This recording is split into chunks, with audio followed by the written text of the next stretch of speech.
네, 성도님들 안녕하십니까? PPT 준비 좀 하겠습니다.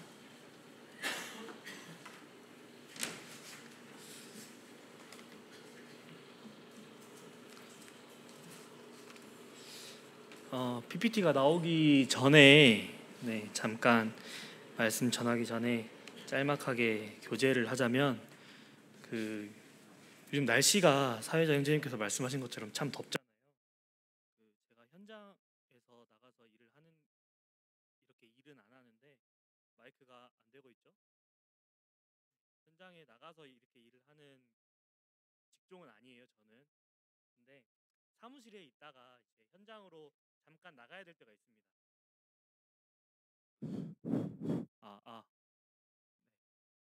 그럴 때마다 사무실 나갈 때마다 항상 하는 행동이 있어요. 에어컨 밑에 있다가 문을 여는 순간 하는 느낌이 들더라고요.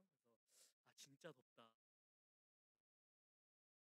밖에서 나가서 일을 할 수 있을까라는 생각을 하지만서도 또 해야 되는 일들은 또 하게 되는 것 같습니다. 제가 오늘로써 이제 소선지서 말씀 세 번째 시간입니다. 제가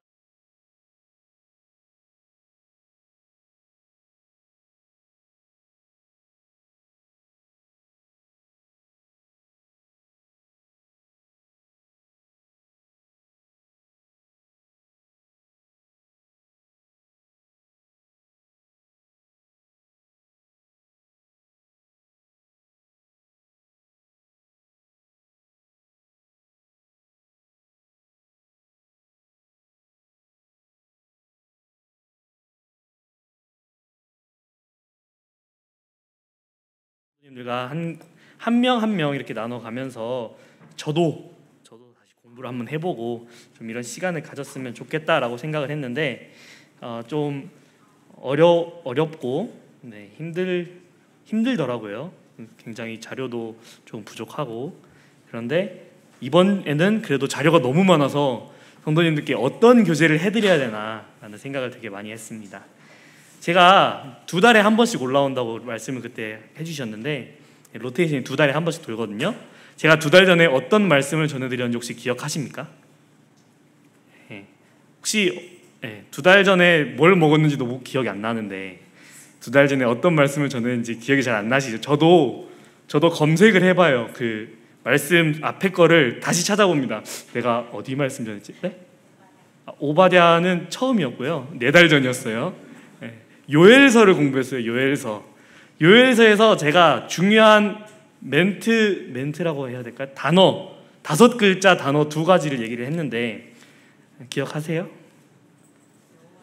여호와의 날 맞아요. 여호와의 날. 또 하나 더 있었습니다. 메뚜기 재앙 기억하시죠? 네, 메뚜기 재앙과 여호와의 날 이런 얘기를 했었습니다. 그래서 그런 얘기를 했었고 그때 이제 하나님께 돌아와야 한다 선지자들의 그 간절한 외침을 들었습니다. 그리고 여호와의 날이 임할 것이니 너희들은 여호와께로 돌아오라. 그리고 너의 옷만 찢지 말고 너의 마음을 찢고 돌아오라라는 교제를 했었습니다. 오늘은 성도님들께서 잘 아시는 선지자 요나에 대한 얘기를 해보고자 합니다. 사실 소선지서 선지자 요나라는 말은 좀 어색한 것 같아요. 우리는 요나라는 인물을 대할 때 요나 이야기 이런 이야기가 더 익숙해요. 왜냐하면 주일 학생들이 굉장히 좋아하는 내용이거든요. 왜 좋아하는가 제가 한번 생각을 해봤어요. 그런데 일단 재미있어요, 내용이. 그리고 요나가 바닷속에 빠졌을 때 물고기 뱃속에서 3일 동안 사는 것, 그리고 요나 뭔가 정말 영화에서 보는 듯한 그런 느낌을 받았던 것 같습니다. 그런데 요나도 소선지서입니다. 소선지서가 작성될 때 당시에 북이스라엘과 남유다는 사회가 도덕적 그리고 영적으로 굉장히 타락해 있는 시대였다고 합니다. 그래서 하나님의 심판과 구원의 메시지를 전달하고 있는 것이 주요 목적입니다. 이것은 그 당시에 북이스라엘과 남유다 사람들 뿐만이 아니라 이 성경책이 지금 우리에게 전해져 내려오고 있는데 우리에게도 굉장히 중요한 교훈을 하고 있습니다. 하나님의 정의와 사랑 그리고 인간의 죄 그리고 회개했을 때 하나님께서 어떻게 받아주시는 데 대한 이야기는 사실상 남유다와 이스라엘뿐만이 아니라 지금 이 시대를 살고 있는 우리들에게도 굉장히 중요한 의미가 있는 것 같아요. 그렇기 때문에 우리와는 좀 관련이 없는 것 같다라고 생각이 되어지지만서도 우리가 이 소선지서를 분명히 읽어봐야 될 이유가 있는 것입니다. 세상을 처음 창조하시고 운행하셨던 하나님께서 이 소선지서 시대부터 창조부터 이 시대까지, 그리고 지금 우리가 살고 있는 이 현재 시대까지도 하나님께서는 계속해서 역사하셨고 역사하고 계실 것이란 것을 우리는 이 성경을 통해서 알아볼 수 있을 것 같습니다. 여기 나와 있는 이 도표가 성경이 기록되었을 것이라고 예상되는 이 도표인데요, 우리는 지금 맨 마지막에 있는 예언서를 공부하고 있습니다. 그래서 오바댜서, 요엘서까지 배웠고 오늘은 요나서를 할 차례입니다. 그러면 다음 시간에는 아모스서를 하겠죠. 그러면 제 기억이 나실지는 모르겠지만 다음에 박경락 형제님이 말씀 전한다더라 하면 그러면 아모스서라고 했으니까 한번 읽어와 볼까라는 생각을 한번 하셨으면 좋겠습니다. 우리는 이 성경책이 사실은 정확하게 몇 년도에 누구에 의해서 쓰여졌는지는 정확하게 알기가 힘듭니다. 다만 성경 안에 어떤 시대에 누가 기록을 했다라는 내용이 있다면 우리가 그건 알 수 있겠죠. 그런데 이 성경책이 발견되고 그 이후에 역사적인 발굴이 계속해서 이루어지고 있는데 이 성경책이 계속해서 사실이라는 증거가, 역사적인 고고학적인 증거들이 발굴되고 발견되면 될수록 성경은 정말 사실이다라는 것이 계속해서 밝혀지고 있습니다. 성경은 하나님의 말씀, 단순히 하나님께서 하신 말씀만 기록된 것이 아니라 이 세상을 움직이시고 운행하시는 하나님을 강하게 증거하고 있는 책인 것입니다.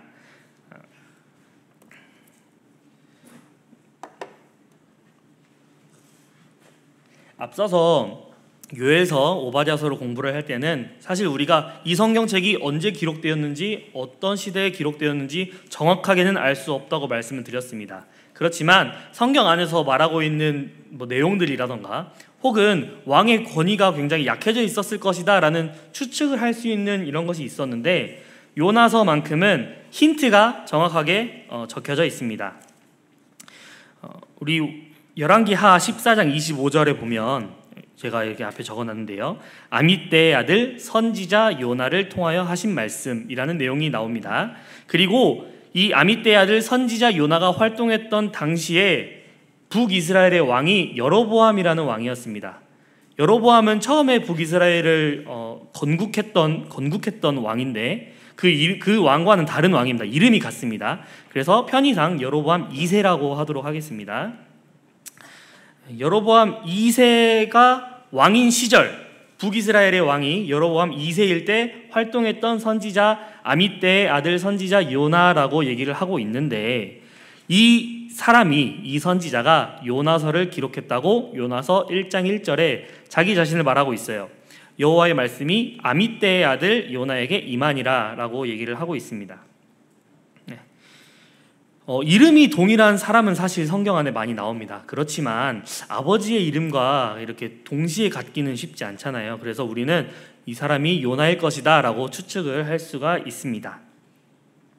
그리고 지금 옆에 나와 있는 이 성경 이 지도가 당시에 여로보암 2세가 다스리던 지역의 영토였다고 합니다. 당시 이스라엘의 모습은 어땠을까요? 당시 북이스라엘은 여로보암 2세가 다스리고 있었습니다마는 북이스라엘은 단 한 번도 하나님을 제대로 섬겨본 적이 없는 나라였습니다. 그 안에 계속해서 우상숭배가 심해졌고 나라 전체가 영적으로 극심한 타락으로 치닫고 있었습니다. 그러나 그들은 하나님의 말씀을 어기고 하나님을 제대로 믿지는 않았지만 이스라엘 북부 지역을 솔로몬 때의 영토만큼 차지했다고 해요. 이것이 성경에 나오는 하맛 어귀에서부터 아라바 바다까지라고 얘기를 하는데 다시 회복하기도 하면서 강력한 나라를 구축하고 있었습니다. 그리고 이 당시에 아수르가 굉장히 강력한 나라였는데 여로보암 2세 때에 아수르 힘이 조금 주춤할 때가 있었어요. 그때 북이스라엘이 급격하게 성장을 합니다. 그래서 무역도 굉장히 많이 하고요. 그래서 나라를 영토도 확장하는 정말 황금 시대를 여는 것처럼 보였습니다마는 그 안에 하나님은 점점 없어지고 있었습니다. 그런 이스라엘에게 하나님께서는 계속해서 은혜를 더하셔서 여러 선지자들을 보내셔서 이스라엘에게 회개를 촉구하고 있는데, 이 인물들이 아모스, 호세아 등 이런 선지자들이 뒤에 나옵니다. 이 선지자들로부터 간음으로부터 돌이키도록 강하게 경고하고 계십니다. 성도님들, 혹시 지금 우리가 아수르, 그러니까 지금 사회에서 말하는 아시리아, 그리고 바벨론, 이런 것들은 사실 우리가 사회 시간에 배웁니다. 역사 시간에 배워요. 근데 이 아수르와 바벨론의 지명 이름 때문에 성경이 무신론자들에게 굉장히 많은 공격을 받았다는 것 혹시 성도님들 알고 계십니까? 단순히 신화로만 여겨질 수밖에 없었던 것이 아시리아와 바벨론에 대한 유적이 없었어요. 보인 유적이 없었어요. 그래서 이것은 신화다라고 생각을 했는데, 이 유적이 발견된 것이 1800년대라고 합니다. 그러면 1800년대 이전 사람들은 계속해서 성경을 공격받았던 거예요. 하나님을 믿는 사람들은.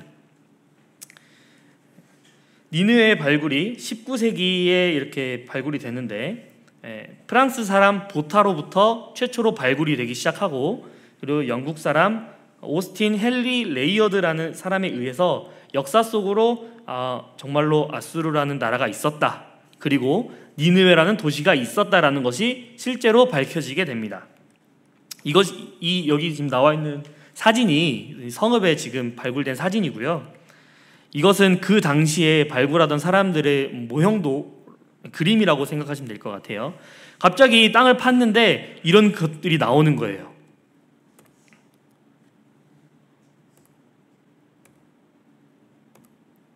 네.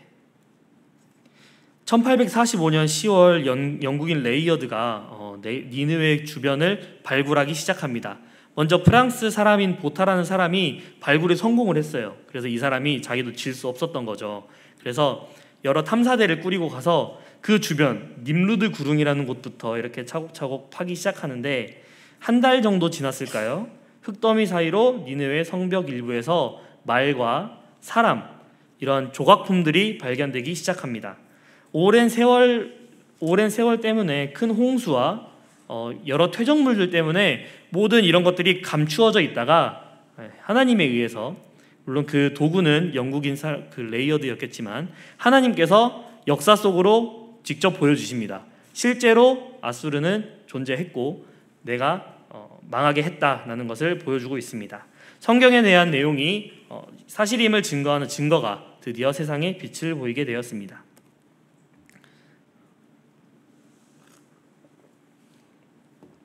요나서의 배경은 아수르의 도시인 니느웨에서 배경이 많이 이루어지고 있는데요.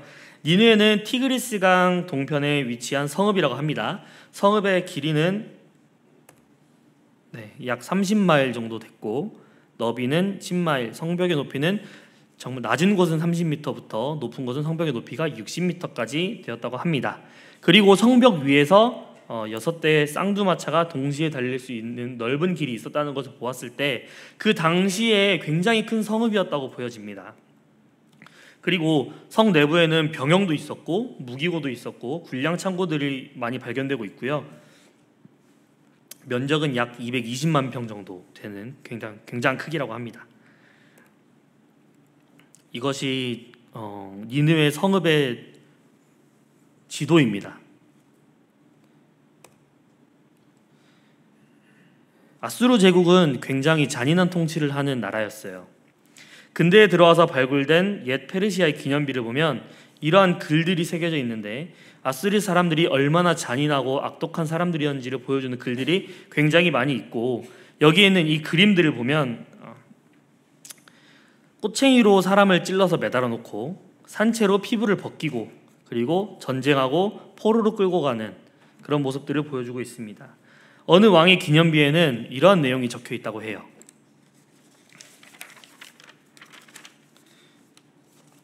이것이 그 왕들의 업적이에요. 그들이 보기에는 내가 얼마나 잔인한 왕인지 보여줄게라는 것을 자랑하듯이 보여주고 있습니다.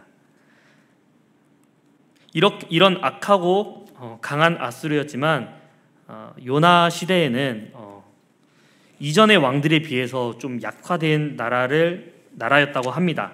이는 북방의 신흥 나라인 아라랏이라는 나라가 있었는데 그 나라와 전쟁을 꽤 오래 합니다. 그리고 그 당시에 큰 전염병이 돌았다고 해요. 그래서 사람들이 많이 죽었고, 그리고 완전한 일식이 발견되었다고 합니다. 그래서 그 아수르 땅은 대낮에 칠흑 같은 어둠이 휩싸이는 불길한 징조로 민심이 상당히 동요되었을 것이라고 추측합니다. 지금 우리가 일식이 발견된다 그러면은 신기해서 이렇게 핸드폰으로 찾아보고 뭐 사진 촬영도 하고 뭐 이렇겠지만, 이 당시에 태양이 없어진다는 것은 그 고대 사람들에게는 굉장히 큰 일이었어요. 왕이 정치를 못했다거나 또 우리가 무슨 잘못을 했다거나 이런 걱정들이 굉장히 사람들 사이에 많이 있었을 것입니다. 그렇기 때문에 이러한 배경 속에서 요나라는 선지자가 너네 회개하지 않으면 망한다 라고 외치고 다녔을 때에 그 당시 살고 있던 사람들이 반응이 어땠을까? 그 사람들이 그 상황에서 만약에 그 메시지를 들었다면 회개 당연히 해야 되지 않았을까라는 생각이 드는 대목이기도 합니다. 요나에 대해서 잠깐 또 살펴보고 본문 말씀으로 넘어가도록 하겠습니다. 요나의 이름의 뜻은 비둘기라는 뜻을 가지고 있습니다. 비둘기는 좋은 소식을 가지고 온다고도 하죠. 지금 우리나라의 비둘기는 좀 그런 모습은 아니지만 하나님의 복음을 전할 것을 예표하고 있는 듯한 이름의 뜻인 것 같습니다. 노아의 홍수 때에 비둘기가 나가서 살아있는 나뭇잎을 물고 오는 것을 보았을 때 비둘기는 좋은 소식을 가져오는 사람, 그리고 희망을 주는 사람을 상징합니다. 그런데 아미 때는 아들의 이름을 이렇게 비둘기로 지은 것을 보면 아마도 아들이 그런 일을 했으면 좋겠다라고 생각하지 않았을까라는 생각을 하게 됩니다. 그리고 아미떼의 아들 요나인데 아버지 아미떼의 이름의 어원이 아멘과 같은 어원을 사용하고 있다고 합니다. 아멘은 하나님의 말씀이 진실로 그렇습니다, 진실로 그렇게 될 것을 믿습니다 라고 우리가 얘기를 하는데, 그런 뜻인데요, 아버지와 아들의 이름이 참 신실한 것 같아요. 그래서 흡사 요엘의 아버지인 부두엘이 우리 요엘 내 아들을 여호와는 하나님이시다 라는 이름을 지었던 것처럼 아마 이 요나 가문도 굉장히 신실한 가문이 아니었을까라는 생각이 들어집니다. 그리고 가드헤벨이라는 곳에서 활동했다고 하는데, 가드헤벨은 북이스라엘에 있는 지역입니다. 그래서 가드헤벨은 갈릴리 주변, 그래서 북이스라엘에서 활동했던 선지자다라고 우리가 알아볼 수 있고요. 그리고 이스라엘의 영토를 회복하다라는 내용이 나오는데, 자기 민족을 너무너무 사랑한 민족주의자를 면모를 보이고 있습니다. 다른 선지자들은 민족의 앞날에 대해 대부분 부정적인 예언을 했습니다. 회개해야 한다, 하나님께로 돌아와야 한다 라는 예언을 계속했던 반면에 요나는 이스라엘의 영토가 예전에 솔로몬 왕 때의 영토만큼 회복할 것이다 라는 예언을 했어요. 그리고 그 예언이 성취되는 것을 경험했습니다. 그렇기 때문에 요나는 자신의 그 예언, 자신이 어떻게 보면 예언은 하나님께서 말씀하신 걸 이렇게 전달하는 것인데 정말 자기 나라를 너무 사랑했던 것 같아요. 나라가 계속 커지면서 하나님께서 우리나라를 이렇게 사랑하신다라는 생각에 가득 차 있었던 사람으로 보입니다. 그리고 요나서 말씀의 대주제가 복음을 전하러 가잖아요. 최초의 이방 국가인 아수르로 수도 니느웨로 파송된 선지자, 최초의 선지자라고 합니다. 비록 그의 마음속에 정말 영혼들을 사랑하는 마음으로 영혼들을 꼭 구원받았으면 좋겠다라는 마음으로 간 것은 아니지만, 요나의 그 심판 메시지 선포를 통해서 니느웨 백성들이 회개함으로써 하나님과 이방인인 니느웨 사람들 간의 화목을 조성한 선지자라고 알고 있습니다. 그러면 우리가 지금까지 앞에 요나서는 어떤 배경에서 어떻게 기록되었는지, 그리고 요나라는 인물이 어떤 사람인지 충분히 공부했으니까 우리 요나서 본문으로 한번 가보도록 하겠습니다.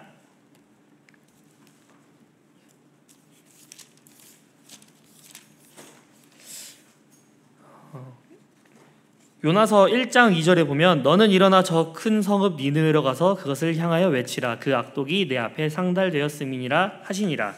요나서 1장 2절 말씀입니다. 하나님께서 요나에게 니느웨로 가서 회개를 외치라고 사명을 주십니다. 그러나 요나는 하나님의 의도를 읽지 못하고 아수르에 대한 적대감으로 그들이 회개하여 하나님의 은혜를 받는 것을 정말 죽도록 싫어한 사람이었습니다. 그렇기 때문에 하나님께서 직접 말씀하신 말씀을 정말 제대로 거부하고 니느웨로 가야 될 발걸음을 다시스로 옮기게 됩니다. 다시스는 그 당시에 땅끝이라고 불렸다고 생각되던 그 스페인 지방이라고 하는데, 아수르는 오랫동안 북이스라엘과 적대 관계였습니다. 그리고 북이스라엘은 결국 아수르라는 나라에 의해서 멸망을 당하게 되는데요. 나라의 철천지 원수에게 회개하라는 하나님의 말씀을 요나는 납득할 수 없었습니다. 심지어 요나라는 선지자는 자기가 북이스라엘에 살면서 내 동포들이 하나님을 믿지 못하고 있는 것을 여실히 보고 있었어요. 자기가 생각하기에 북이스라엘 사람들조차도 하나님을 제대로 못 믿고 있는데 내가 지금 거기를 가야 된다고? 라는 생각을 했을지도 모르겠어요. 내가 굳이 거기까지 가야 됩니까, 하나님? 이런 생각을 했을 것 같습니다. 요나는 선지자로서의 사명을 저버리고 다시스로 가기 위해서 욥바라는 항구로 가게 됩니다. 지금의 욥바에는 이 물고기 동상이 있다고 해요. 니느웨는 이스라엘에서 약 900km 정도 떨어진 동쪽에 있는데 다시스는 약 서쪽으로 3000km 떨어져 있다고 합니다. 욥바의 항구에 도착하자 요나의 눈앞에는 다시스로 가는 배가 보였을 것입니다. 그리고 그 3000km라면 굉장히 먼 거리였을 거잖아요. 근데 그렇다면 뱃삭도 비싸겠죠. 요나는 그 뱃삭을 지불할 만큼의 돈도 있었던 것 같아요. 상황이 뭔가 하나님께서는 니느웨로 가라고 하셨지만 뭔가 상황이 다시스로 가도 될 것 같은데 라는 이렇게 순조로운 것으로 보였을 수도 있을 것 같습니다. 하나님을 거역하고 도망가는 요나에게 모든 환경은 순조롭게 맞아떨어졌습니다. 그렇지만 그것은 그의 굉장히 잘못된 생각이었습니다. 그렇다면 요나는 본인의 행동이 잘못됐다는 것을 본인이 모르고 있었을까요? 아마 알고 있었을 거예요. 주의 낯을 피하여 도망한 만큼 하나님이 전하는 선지자로서의 사명을 저버리고 떠나는 요나의 마음도 한편으로는 뭔가 좀 찜찜한 면이 있었을 것도 같아요. 그런데 우리는 보면서 하나님의 말씀을 저버리고 이렇게 떠난다고? 에이, 선지자가? 그럴 수 있어? 라는 말을 정말 쉽게 할 수 있어요, 사실. 근데 우리가 과연 요나의 입장이라면 어떨까라는 생각을 한번 해보게 되었어요. 입장을 바꿔서 일제강점기 시대를 살아가는 조선시대 사람이 있었어요. 근데 그 조선시대 사람은 굉장히 일제로부터 많은 핍박을 당했고 억압을 당했습니다. 막 성도 바꾸라 그러고 부모님도 끌려가고 내 동생은 어디 가는지도 모르고 그런 시기에 살았다고 생각을 해봅시다. 그런데 그 사람은 하나님을 믿는 사람이었어요. 하나님을 믿는 사람이 하나님이 그에게 사명을 주십니다. 너는 배를 타고 일본으로 건너가 복음을 전해라. 그리고 악한 저 사람들을 구원을 얻게 너가 회개를 전해라 라고 했다면 과연 그분은 네 주님 그럽죠 하고 배를 타고 갈 수 있었을까요? 저는 그렇지 못했을 것 같아요. 저도 아마 일본이 아니라 미국으로 하는 배를 타지 않았을까라는 생각을 하게 됩니다. 그렇다고 해서 그 행동이 옳은 행동이다. 요나는 그래도 그럴 수 있지라는 말씀을 드리고 싶은 것은 아닙니다. 하나님의 낯을 떠나 하나님의 말씀을 거역하고 자기 마음대로 행동한 요나의 그 마음은 사실 죄입니다. 아수르 제국은 이스라엘 사람의 입장에서 보았을 때 두렵고 혐오스러운 침략자들이었습니다. 아수르가 이스라엘을 처음 침략한 때는 요나가 태어나기 약 100년 전부터 지속적으로 전쟁을 했다고 하는데, 요나는 아수르 침략기의 어느 시점에서 하나님으로부터 말씀을 받았던 것입니다. 물론 개인적인 감정으로 요나는 굉장한 민족주의자라고 했잖아요. 우리나라가 잘 되길 너무 바라는, 우리 민족을 사랑하는 사람이었는데 그 요나는 아수르 제국의 부흥보다는 북이스라엘의 부흥을 더 원했을 것입니다. 그리고 만약에 아수르 제국이 하나님의 심판으로부터 벗어난다면 지금 우리가 좀 강하지만 아수르가 더 강력해진다면 우리나라가 더 위험해질 것이란 것도 요나는 알았을 것입니다. 아수르의 부흥은 이스라엘의 패망과도 직결되는 문제였던 것입니다. 우리가 잘 알고 있는 루터라는 분이 요나서를 주석에서 말하기를 율법도 예배도 선지자도 없는 원수 국가인 아수르 제국에 하나님의 용서의 은총을 전하는 것보다 요나는 죽기를 택했을 것이라고 얘기를 하고 있습니다. 차라리 내가 죽는 한이 있더라도 아수르엔 복음 전하지 않겠다라고 해석하고 있는 것입니다. 이렇게 요나가 배를 타고 다시스로 가는 도중에 하나님께서는 그 배에 의도적으로 폭풍을 일으키십니다. 요나가 타고 가는 배가 난파될 상황인데 이때 사공들은 그 배를 가볍게 하기 위해서 배에 있는 모든 짐들을 바다에 내던지게 됩니다. 그리고 그것도 모자라서 계속해서 파도가 치고 배가 침몰될 것 같자 사공들은 두려움에 빠져서 하나님이 아니라 각자 자기가 믿고 있는 신들을 향해 기도를 해요. 살려달라고 도움을 구하고 있습니다.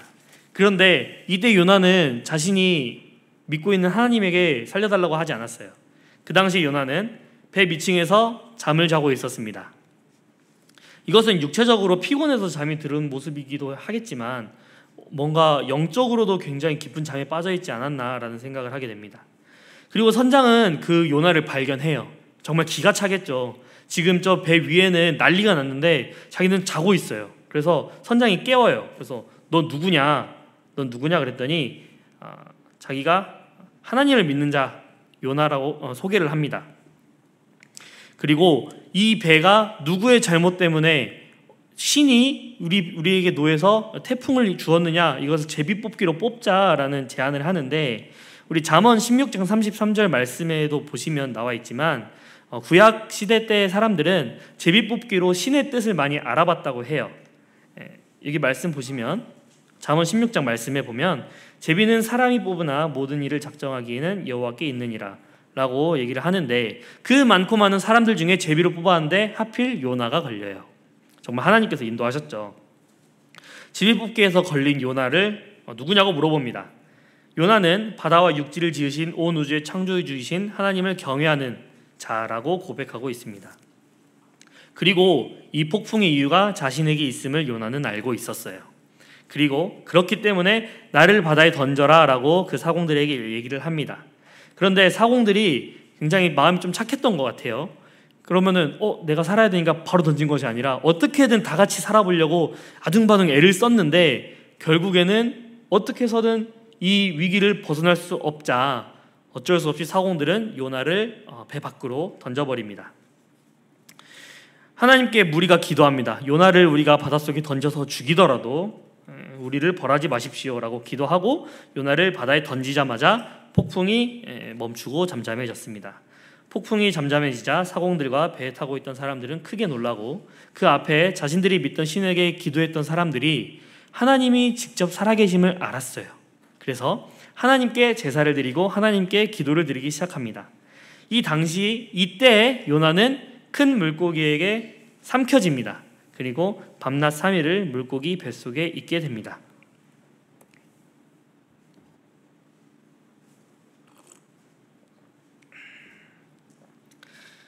요나는 물고기 뱃속에서 죽음 직전까지 자신이 탔던 배에서는 하나님을 향해 기도했다라는 내용은 나와 있지 않습니다.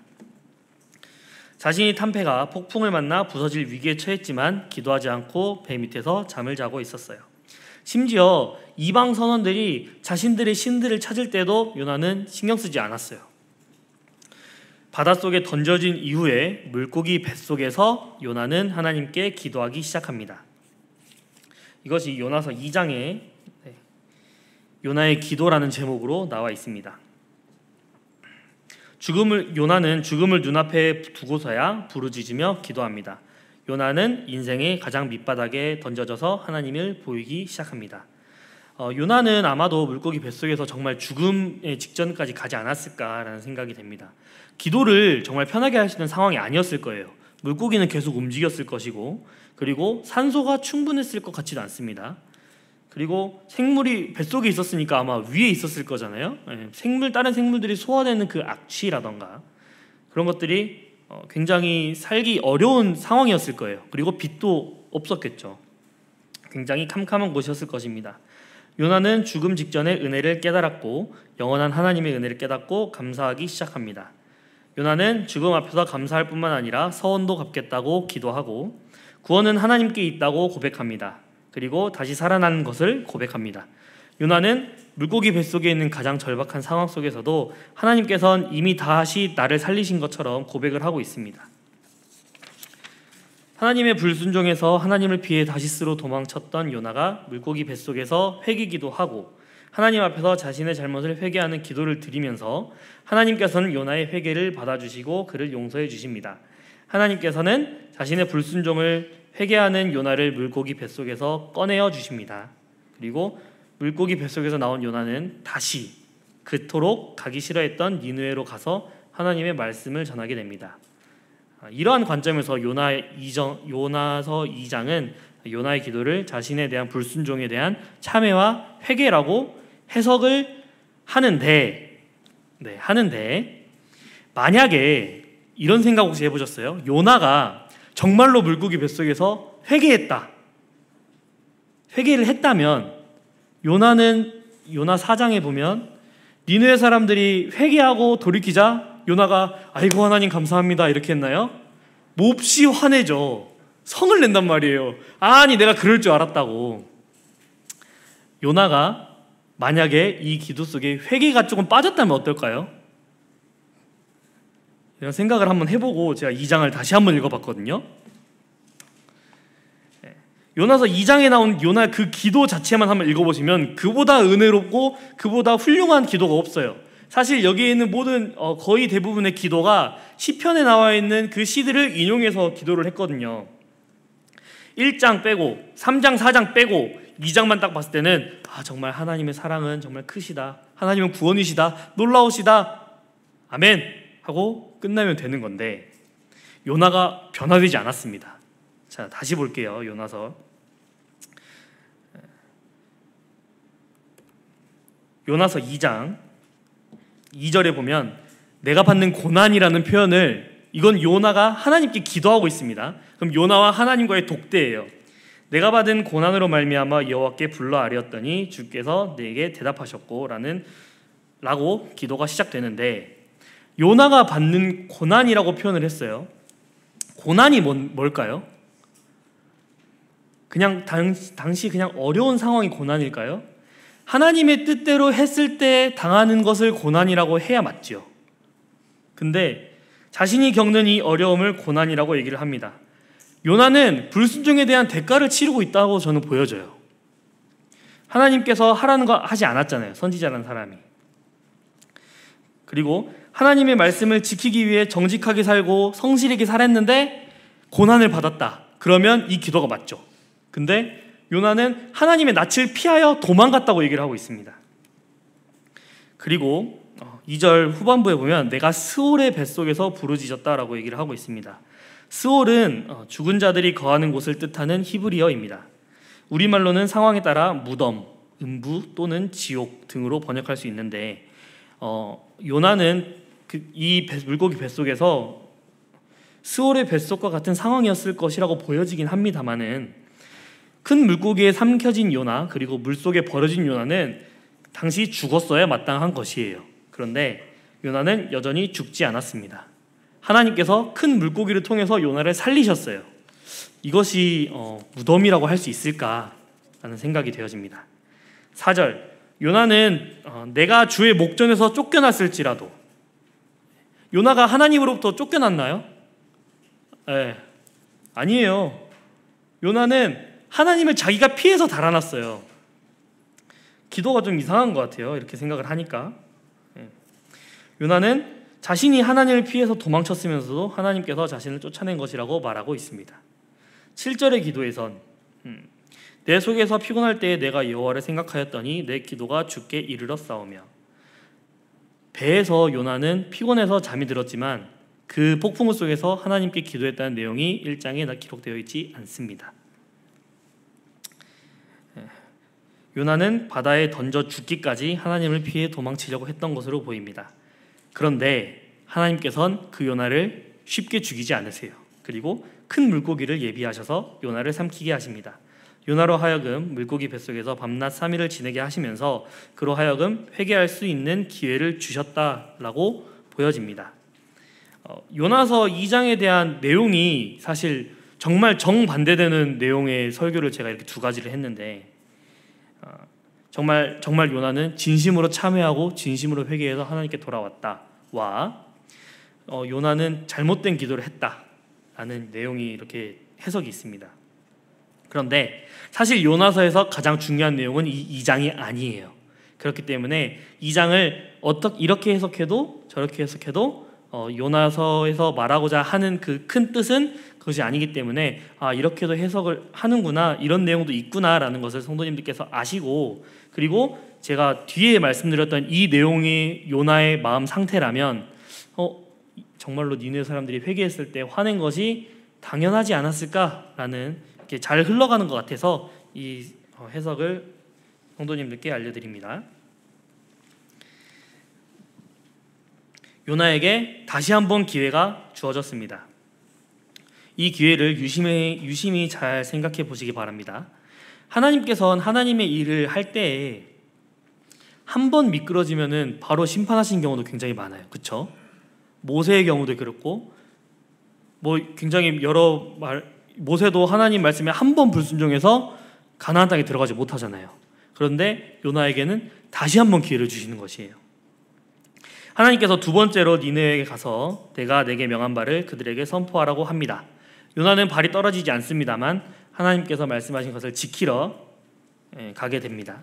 그리고 니느웨 성읍에 도착해서 하나님의 말씀을 선포하게 됩니다. 그런데 이것이 좀 재밌어요. 보시면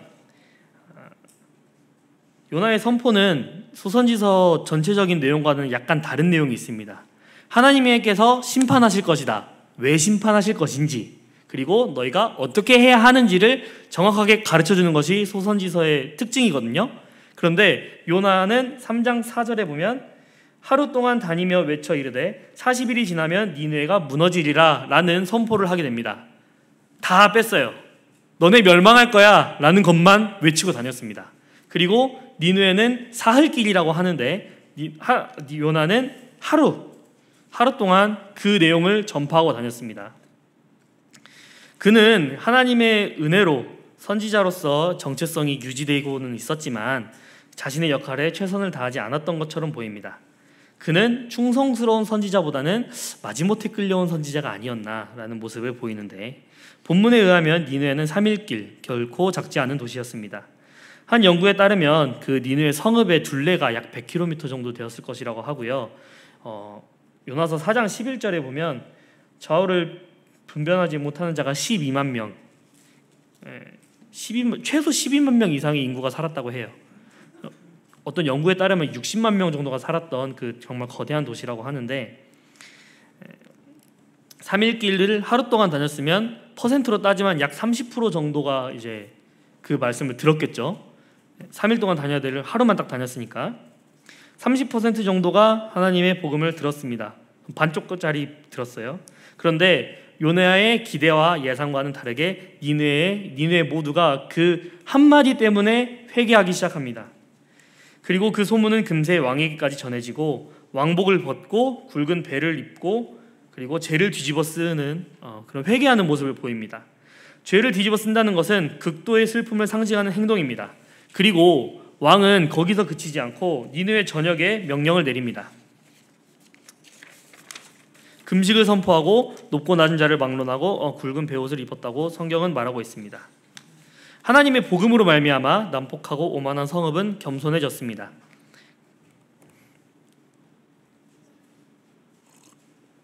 요나서 4장입니다. 니느웨는 회개했습니다. 결론적으로 니느웨는 회개했어요. 그리고 하나님께서는 이 도성에 대한 분노를 그치셨습니다. 돌이키셨어요. 그때 복음을 전했던 선지자인 요나는 불쾌한 감정을 하나님께 드러냅니다. 요나 입장에서 가장 최악의 시나리오가 벌어졌어요. 사력을 다해서 저지하려고 했던 그 모습이 발생되었습니다. 아마도 하나님의 은혜는 이스라엘 사람들에게만 국한되어야지 이방인들에게까지는 해당되지 않아야 한다라는 신념이 있었을 것이고, 그리고 미래의 자기 민족이 정말 위험해질까봐 그런 민족을 위한 분노였을 것입니다. 요나서 4장 2절에 보면 요나가 하나님의 성품에 대한 얘기를 하고 있거든요. 하나님의 성품에 대한 얘기가 보면 주께서는 은혜로우시며 자비로우시며 노하기를 더디하시며 인애가 크시사 뜻을 돌이켜 재앙을 내리지 아니하시는 하나님이신 줄을 내가 알았음이니이다 라고 얘기를 하는데, 하나님께서는 이러하신 분이 맞아요. 그렇죠? 근데 요나는 아마도 이것을 하나님께서는 그래서 신실하시고 선하신 분이십니다 라는 것을 말하고 싶지 않았을 거예요. 하나님이 그럴 줄 알았어요. 보시면 하나님은 은혜로우시겠죠. 자비로우시니까, 그러신 분이니까, 그러니까 니네 사람들 구원한 거 아니시겠어요? 네, 참 대단하시네요. 아마 이러지 않았을까요? 그런데 생각해보면 이런 분이시기 때문에 요나가 구원을 받았거든요. 근데 그거를 요나는 지금 기억하고 있지 못합니다. 근데 이거는 우리도 한번 생각해 봐야 돼요. 과연 우리는 어떤가요? 우리도 똑같거든요. 하나님의 그 은혜와 사랑으로 말미암아 우리가 구원을 받고 하나님 은혜 안에서 살아가는데 우리가 까먹을 때가 참 많은 것 같아요. 이 부분에 대해서는 조금 더 뒤에 다시 얘기를 하도록 하겠습니다. 하나님께서 요나에게 내 성냄이 오르냐라고 직접 물어보십니다. 그런데 그 말에 대답하지 않고 요나는 성 밖으로 나가서 자기를 위한 초막을 짓고 상황을 지켜보려고 합니다. 혹시 하나님께서 다시 재앙을 내리시진 않을까 하는 마음에 요나 니느웨 성읍 바깥에서 초막을 짓고 지켜보게 됩니다. 초막 밑에 있을 때 하나님께서 박넝쿨을 하루 만에 자라게 하세요. 그래서 그 그늘로 하여금 요나의 괴로움을 면하게 하십니다. 그 그늘이 굉장히 요나에게 큰 기쁨이 되었다고 성경에서 말하고 있습니다. 이튿날 새벽 벌레들이 그 박넝쿨을 하루 만에 다 갉아 먹어버리죠. 그래서 뜨거운 동풍을 예비하시고 요나의 머리에 쪼임에 요나가 정말 혼미했다고 합니다. 그리고 차라리 나를 죽여달라고 기도해요. 얼마나 뜨거우면은 사람이 차라리 죽여달라고 했을까라는 생각을 하게 됐는데, 이 당시에 이때 불던 바람의 이름이 시로코라고 하는데요, 북아프리카에서 올라오는 바람이라고 합니다. 아프리카에서 올라오는 바람이니까 굉장히 뜨겁겠죠. 이게 지중해 연안으로 불어오면서 시로코가 불면 기온이 급상승하고, 그래서 밤에도 기온이 떨어지지 않는다고 해요. 그래서 밤에도 대낮과 비슷한 기온이 느껴질 정도로 합니다. 이런 뜨거운 햇볕이 계속되고 뜨거운 바람이 불면 불쾌지수가 올라가서 옆에 누가 있어도 짜증나고 화나고 그런 상황이었을 거예요. 그런데 요나는 당시 피부가 좋은 상태가 아니었어요. 물고기 뱃속에서 3일 동안 숙성됐었잖아요. 아마도 피부가 많이 예민했을 거란 말이죠. 예민한 피부, 숙성이란 표현이 맞는지 모르겠지만 그 예민한 피부 가운데 있는데 그 뜨거운 햇볕과 바람이 부는데 요나가 당해낼 재간이 없었을 것이에요. 그래서 정말 너무 힘들었을 거예요. 박넝쿨을 예비하셔서 하룻밤 동안 요나의 괴로움을 덜어주셨다가 벌레를 통해서 박넝쿨을 시들게 하시면서 다시 요나의 괴로움을 더하게 하십니다. 그 일로 인해서 요나가 박넝쿨에 대한 애착을 굉장히 많이 보이는데, 하나님께서는 그 요나의 마음을 보시고 요나에게 이렇게 말씀하십니다. 요나야, 너는 하룻밤 사이에 자랐던 그 박넝쿨도 그렇게 소중히 여기면서 내가 그것과는 비교도 안 되게 소중한 아끼는 니느웨의 12만 명의 불신자들과 가축들을 사랑한다는 것을 너는 왜 모르느냐라는 것을 요나서 맨 마지막에 말씀해주고 계십니다. 그리고 요나는 하나님 감사합니다. 내가 이렇게 나쁜 마음을 먹고 있었는데 정말 죄송합니다 라는 내용으로 끝이 나면 참 좋은데 4절 11절에 아니 하겠느냐 하시니라 하고 딱 끝이 나버려요. 그 뒤에 내용은 이제 열린 결말처럼 끝나버리는데, 그 이후에 요나가 어떤 모습으로 살았는지, 진정으로 회개하고 하나님의 말씀을 계속해서 전하며 살았는지는 본서에서는 정확하게 알 수 없습니다만, 아마도 요나는 하나님의 자비를 직접 경험을 물고기 뱃속에서도 하고, 그리고 박넝쿨을 통해서도 내가 박넝쿨을 사랑했던 것처럼 하나님께서 사람을 사랑하신다는 것을 알았을 것이라고 생각이 되어집니다. 전통에 따르면 지금 이 니느웨가 이라크 모술이라는 지역이거든요. 근데 그곳에 아직도 요나의 무덤이라는 곳이 있어요. 물론 그 안에 요나가 정말로 묻혔는지는 모르겠습니다. 전통에 따른 거예요. 그렇지만 아마도 만약에 정말로 그게 요나의 무덤이라면 아마 요나는 죽을 때까지 그곳에서 하나님을 전하는 사역을 하지 않았을까라는 생각을 하게 되었습니다. 네, 그러면 말씀 정리하도록 하겠습니다. 우리는 요나서를 통해서 어떤 하나님을 만나볼 수 있을까요? 먼저 첫 번째로 뽑은 것은 하나님은 우리를 계속해서 찾으시고 부르신다는 것입니다. 요나가 하나님을 거절합니다. 그리고 그때에는 이방 사공들과 제비뽑기를 통해서 하나님께서 다시 말씀하십니다. 요나가 하나님께 불순종하고 있는 현실을 도피하고자 도망갔지만 하나님께서는 불순종하는 요나를 가만 내버려 두지 않으셨습니다. 배가 난파 위기에 처하자 선장을 통해서 요나의 잠을 깨우고 하나님께도 구해보라고 말을 하고 배에 있는 무리들은 제비를 뽑아서 이 재앙의 원인이 요나에게 있음을 밝혀주고 있습니다. 이를 통해 아마 요나는 하나님께서 자신에게 계속해서 순종하라는 메시지를 주고 있다는 것을 깨달았을 것입니다. 하나님의 사랑은 사실 일방적인 사랑인 것입니다. 그리고 이런 생각도 해보게 되었는데 다시스로 가는 그 멀리 가는 배 안에 있던 사람들이 하나님의 역사하심을 경험했잖아요. 그럼 그 사람들이 다시스로 가서 아마 복음을 전하는 삶을 살지 않았을까? 하나님 또 이렇게도 사용하지 않으셨을까? 라는 생각을 하게 되었습니다. 그리고 모든 일은 하나님께 속했습니다. 니느웨는 3일을 걸을 만큼 큰 성읍이었지만 요나는 그중 하루를 다니면서 하나님의 말씀을 선포했습니다. 그런데 그 땅에 전적인 회개와 역사가 임했습니다. 요나가 만약 3일 길을 정말 3일을 다 다녔어도 회개했을 것이고 하루를 다녀도 회개했습니다. 아마도 요나가 반나절만 다녔어도 회개하지 않았을까라는 생각이 들어요. 하나님의 말씀을 전포했기 때문에 그 땅에 전적인 회개의 역사가 임했습니다. 이미 니느웨의 마음밭이 준비되어 있었던 것으로 보입니다. 회개의 역사가 순식간에 그 큰 성읍을 덮었습니다. 니느웨의 전적인 회개의 주도권은 사실 요나에게 있었던 것이 아니라 하나님께 있었던 것입니다. 복음을 듣는 영혼들도 똑같은 것 같아요.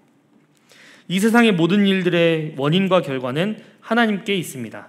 요나가 복음을 전하는 것보다 요나가 복음을 전하고 그리고 우리가 하나님의 일을 아무리 열심히 한다고 한들 하나님께서 직접 하시는 것이 훨씬 더 수월하고 훨씬 더 체계적일 것이에요. 그렇지만 하나님께서는 계속해서 요나를 찾으셨고 계속해서 우리를 찾고 부르신다는 것을 요나서를 통해서 알게 되었습니다. 하나님은 그분의 일을 그분께서 직접 하시기도 하시지만 그분의 일을 우리와 함께 하고 싶어 하십니다. 이러한 그분의 영광에 함께하길 원하십니다. 이런 사랑의 하나님을 정말 찬양하게 되었습니다. 하나님은 모든 사람들을 사랑하시는 하나님이십니다. 하나님은 이스라엘만의 하나님이 아니셨어요. 하나님은 이방 민족인 니느웨를 아끼고 사랑하셔서 요나를 보내셨고 그들이 회개하여 하나님께 다시 돌아오기를 원하셨습니다.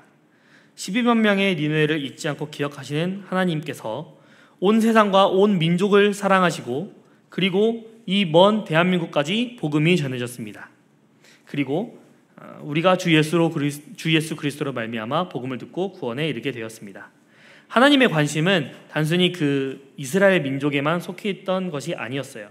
하나님은 온 인류에 관심이 있으시고 모든 사람이 구원을 받으며 진리를 아는 데 이르시기를 원하신다라고 디모데전서 2장 4절에 말씀하고 있습니다. 우리는 온 민족을 향한 하나님의 구원의 역사에 동참해야 합니다.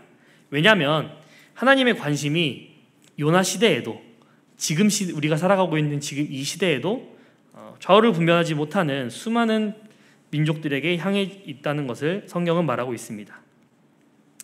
또한 요나의 하나님, 이스라엘의 하나님, 그리고 니느웨의 하나님이시기도 했지만 나의 하나님, 그리고 우리 교회의 하나님이신 것을 보게 되었습니다. 우리가 세상을 살아가고 또 가정에서 부부가 함께 살아가면서 조금 더 커져서 교회 안에서 성도들과 함께 살아가면서 그리고 더 나아가서 이제 회사나 직장이나 사회에서 참 사람들을 많이 만나고 많이 겪게 돼요. 근데 정말 사랑하는 사람이지만 가끔 미워질 때가 있는 것 같아요. 정말 사소한 개인의 성격 차이부터 시작해서 생각의 차이, 이런 굉장히 많은 어려움들이 있습니다. 이때 우리는 나의 하나님만 생각하고 있는 것 같습니다. 이게 무슨 말이냐면, 하나님 앞에서 하나님 저 사랑해요, 저는 하나님 너무 사랑해요 라고 고백을 하는데, 그러면 하나님도 나를 사랑하신다서 알고 있어요. 근데 하나님께서 사랑하시는 사람은 내가 사랑하지 못해요. 이런 것들을 좀 경험하게 되는 것 같아요. 하나님은 나만 사랑하시는 것이 아닙니다. 옆자리 성도도, 저 멀리 앉아있는 성도도 사랑하시고 하나님을 믿지 않는 사람들도 사랑하세요. 하나님이 사랑하시는 여러분, 하나님이 사랑하시는 여러분들이 하나님께서 사랑하신다는 성도들, 하나님께서 사랑하신다는 많은 사람들을 정말 사랑하시길 바랍니다. 물론 쉽지 않습니다. 어려워요. 정말 사랑하는 가족끼리도 그게 어려울 때가 있는데, 하나님을 의지해서 사랑하는 것이 필요한 것 같습니다.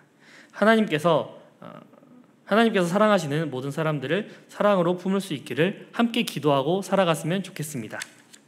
네, 이렇게 총 세 가지의 이제 결론을 가지고 이렇게 요나서를 공부를 했는데, 그분의 사랑을 기억하며 오늘 말씀을 마치도록 하겠습니다. 기도하고 마치겠습니다. 다다음 달에는 아모스 성경을 열심히 연구해서 와보도록 하겠습니다. 함께 기도해 주시면 감사하겠습니다. 기도하겠습니다.